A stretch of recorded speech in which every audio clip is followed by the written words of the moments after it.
அனைவருக்கும் வணக்கம். 12ஆம் தேதி இந்த திருவோகர்ணம் காவல் நிலையத்தில் அண்ணா வாசல் போகிறப்பில் ஒரு கம்ப்ளைனண்ட் பார்ட்டி இந்த 4 வீலரில் போகிறாங்க. ஒரு வண்டியில், ஸ்விஃப்ட் வண்டியில் அவங்க போகும்பொழுது யாராவது பேக்கில் ஃபாலோ பண்ணி அவங்கள மிரட்டி அவங்களுடைய ஜுவல்ஸு கொஞ்சம் பணமாக அவங்க ராபரி பண்ணிட்டு போனது மாதிரி ஒரு தகவல் வந்தது காவல் நிலையத்தில். அதன் அடிப்படையில் DSP Brinda, Pudukkottai town Thirugokarnam inspector plus ஒரு special team SI Anbazhagan, SSI Marimuthu, SSI Kamaraj இவங்களுடைய தலைமையில் ஒரு டீம் போட்டு இந்த கேஸ் தொடர்ச்சியாக இவங்க 3 நாளாக ஃபாலோ பண்ணிகிட்டு இருந்தாங்க. இதுக்கு ரொம்ப பாராட்டு சொல்லக்கூடிய ஒரு விஷயங்கள். இவங்க 3 நாளுக்குள்ளே இந்த கேஸ் டிடெக்ட் பண்ணி இப்போ 3 பேர் கைது செஞ்சுருக்காங்க. இந்த கேஸ் கம்ப்ளைனண்ட் ஆக்சுவலாக ஃபஸ்ட்டு முதல்ல காரைக்குடி அந்த ஜுவல்ஸு விற்றுறதுக்காண்டி அவங்க போயிருக்காங்க, முயற்சி செஞ்சுருக்காங்க. அவங்களால விற்று முடியலன்னா ரிட்டர்ன் வரப்பில் இந்த சம்பவம் நடந்தது நமக்கு தெரிய வருது. இந்த சம்பவத்துக்குள்ளாடி இழுப்பானது எல்லா ப்ராப்பர்ட்டியுமே காவல்துறை சார்பாக நம்ம மீட்டுக்கிருக்கோம், ரிகவரி பண்ணியிருக்கோம். 3 பேர் இதில் கைது செஞ்சுருக்கோம். இது நல்லா டிடெக்ஷன், நல்லா ரிகவரிக்கு நான் டிஎஸ்பி அவங்களுடைய டீமு, இன்ஸ்பெக்டர் எல்லாத்தையுமே பாராட்டு சொல்கிறேன்.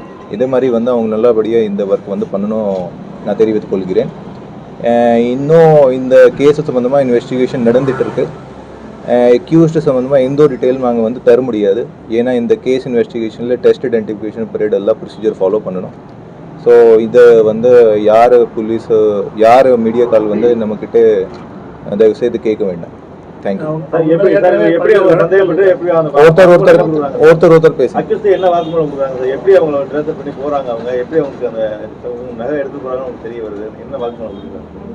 அது அவங்க அங்கேயே காரைக்குடியிலிருந்து ஃபாலோ பண்ணுறது மாதிரி தான் நமக்கு தோணுது. ஆனால் அது இன்னும் இன்வெஸ்டிகேஷனில் நம்ம கஸ்டடி திருப்பி எடுப்போம். எல்லா அக்யூஸ்டுமே ஒரு வாட்டி திருப்பி எடுத்துட்டு அப்புறம் என்னென்ன சொல்கிறாங்களோ நம்ம மேட்ச் பண்ணி சொன்னால் கரெக்டாக இருக்கும். இதில் மொத்தம் எத்தனை அக்யூஸ்ட் இருக்காங்க? இன்னும் ஃபைனல் பண்ணலை. ஆனால் 3 பேர் நான் ரெஸ்ட் பண்ணியிருக்கோம்.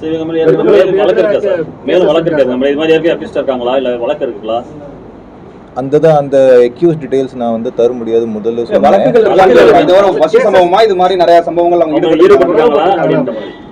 ஒருத்தருக்கு மட்டும் ப்ரீவியஸ் கேஸ் இருக்கு. சார், இவர் ஜொல்ல எடுத்துட்டு போய் விற்க போயிட்டு முயற்சி திருப்பி வராரு இல்லையா, அவருக்கும் இந்த இதுக்கும் தொடர்பு இருக்கா சார்? அந்த மாதிரி தெரிய வரல. நகை வாங்குறாங்கல்ல அவங்க தவறு கொடுத்துருக்காங்களா, அது மாதிரியா சந்தேகம் இருக்காங்க? அது இன்வெஸ்டிகேஷன்ல இன்னும் இருக்கு. பட் அந்த மாதிரி இப்போதைக்கு தெரிய வரல. லாஸ்ட் 1 இயரா எவ்வளவு சார் நம்ம கிரைம் டிடெக்ஷன் பண்ணிருக்கோம்? இந்த லாஸ்ட் இயர் ஒரு 75% நம்ம டிடெக்ஷன் ரிகவரி நம்ம கொடுத்தோம். லாஸ்ட் இயர் உங்களுக்கு ப்ரெஸ் நோட்டும் கொடுத்தோம். இந்த வருஷம் இதுதான் பெரிய இன்சிடென்ட் முதலாக நமக்கு ரிப்போர்ட் ஆனது. மற்றபடி ஜனவரி மாதம், பிப்ரவரி பாதி இதில் எதுவும் கிரைம் இன்சிடென்ட் ரிப்போர்ட் ஆகலை. எவ்வளவு ரூபாய் மதிப்பிலான நகையில மீட்டர்? ஒரு 25 to 30 lakhs இருக்கு சார். அக்யூஸ்ட் எந்த இடத்துல வச்சு அரெஸ்ட் பண்ணீங்க சார்? அது நான் சொல்லுவேன், இன்வெஸ்டிகேஷனில் பார்த்து. Okay, thank you sir. மாவட்ட கிரைம் அகெயின்ஸ்ட் ஹியூமன் இந்த அளவுக்கு நம்ம இன்ஷூர் பண்ணியிருக்கோம், பாதுகாப்பு இன்ஷூர் பண்ணியிருக்கோம். இந்த அளவுக்கு நம்ம அதுவும் போக்சோ கேஸ் போட்டிருக்கோம் சார்.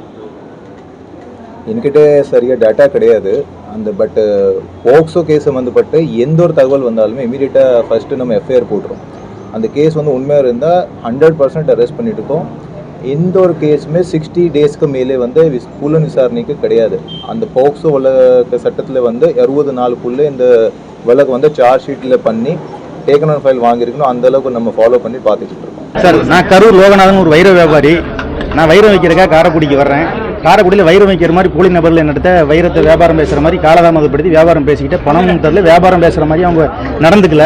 அந்த சந்தேகம் ஏற்பட்டு நான் வியாபாரம்லாம் நீங்கள் பண்ண போகிறது இல்லை அப்படின்ட்டு நான் அவங்க மேலே சந்தேகப்பட்டு திரும்பி வரும்போது அவங்க எங்கிட்ட இருக்கிற வைரத்தை இப்படி கொள்ளையடிக்க முயற்சி பண்ணி கொள்ளையடிச்சிட்டாங்க. அது நான் காரைக்குடியிலிருந்து கரூர் நோக்கி போகலான்ட்டு நமனசமுத்திரம் டோல்கேட்டில் திரும்பி பெருமுனை வழியாக போகும்போது பெருமுனை கிட்ட இந்த சம்பவம் நடந்தது.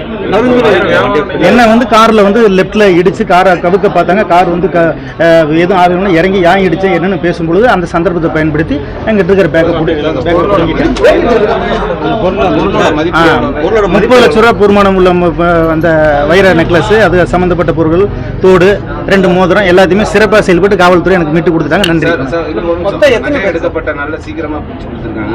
அதுக்கு வந்து நான் வார்த்தைகள் சொல்ல முடியாத அளவுக்கு நன்றி காவல்துறைக்கு சொல்லணும்.